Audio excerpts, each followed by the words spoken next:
Tonight, I'm stepping into a world that most people dismiss as fantasy. Ghosts, spirits, the supernatural. But what if it's more than that? What if the things we can't see, hear, or touch are actually the most real of all? Join me as I spend the night in a haunted mansion, daring to make contact with the unknown. This isn't just another ghost story. We're about to explore 9 senses that go beyond the ordinary: sight, sound, touch, smell, taste, intuition, emotion, time, and awareness, plumbing the depths of what lies just outside the boundaries of the world we know. Are you ready to uncover the truths that hide in the shadows? Let's dive deep into the supernatural. When I first stepped onto the mansion's weathered driveway, everything felt off. The silence was unnerving, thick and suffocating, as though the world itself had paused. No birds, no cars, not even a whisper of wind. Just an eerie stillness.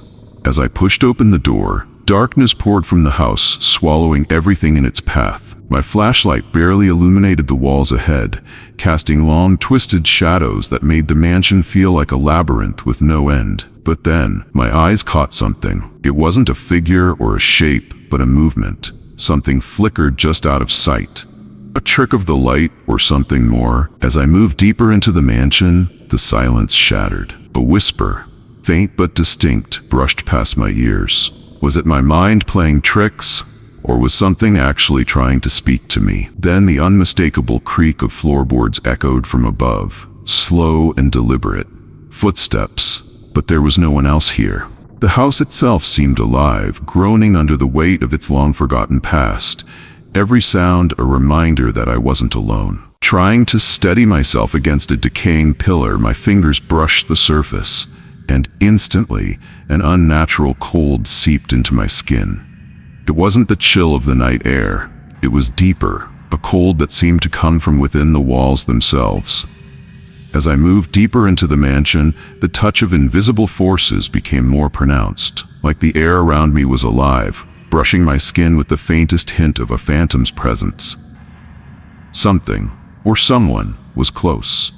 I could feel it.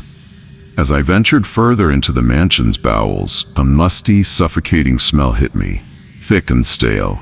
It wasn't just the odor of decaying wood and damp earth. There was something else. A sense of decay that clung to the very air, as if the memories of every soul that had ever set foot in this house had left their mark. It wasn't a smell you could shake off.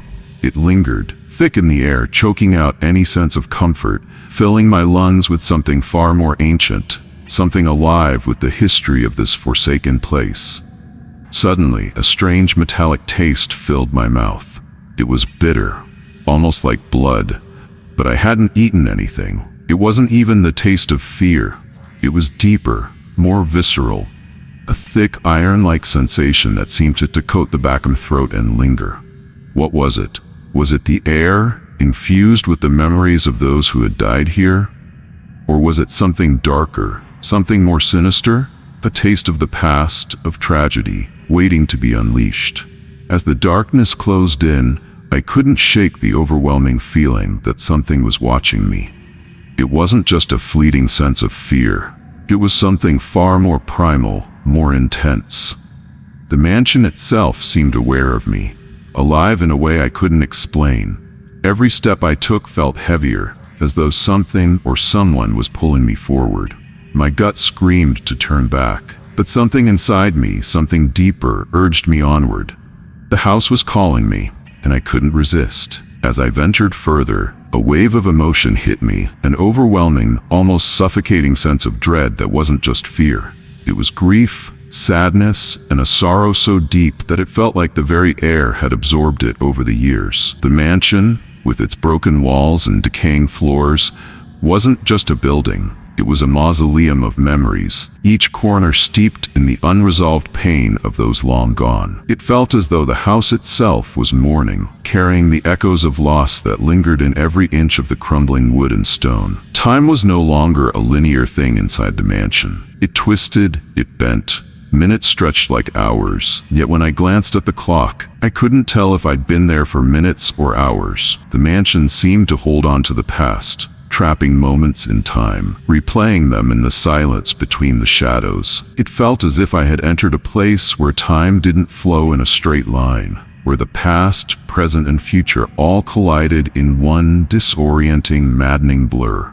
The clock on the wall had stopped, but the house was alive with a time that had no beginning and no end. And then it happened. A sudden, sharp awareness swept over me. Like the house, the land, the very earth beneath my feet was conscious, was watching me. It wasn't just the presence of something unseen. It was a connection, deep and unsettling, between me and whatever had once lived here. This wasn't just a haunted mansion. It was a living entity, aware of every breath I took, every thought I had. And in that moment, I realized the house wasn't haunted by ghosts. It was haunted by itself. As I stood there in the mansion's dark, suffocating silence, one thing became clear. The supernatural isn't just about what we can see or hear. It's about what we feel. It's the emotions that take root deep inside us, the sensations that defy explanation, and the undeniable knowledge that some places are alive with a power we can't fully understand. I came to this house searching for answers, but what I found was something much greater. The mansion's ghosts weren't just trapped in time.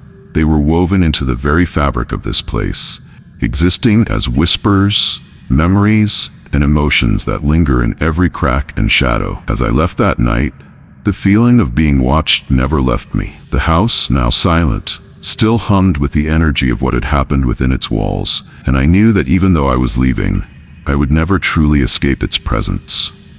The supernatural isn't something that can be neatly explained. It's messy, unpredictable, and raw. It's waiting for the next soul brave enough to come searching, and even when they leave, the house stays with them. Some mysteries are better left unsolved, but the unknown will always call to those who dare to answer.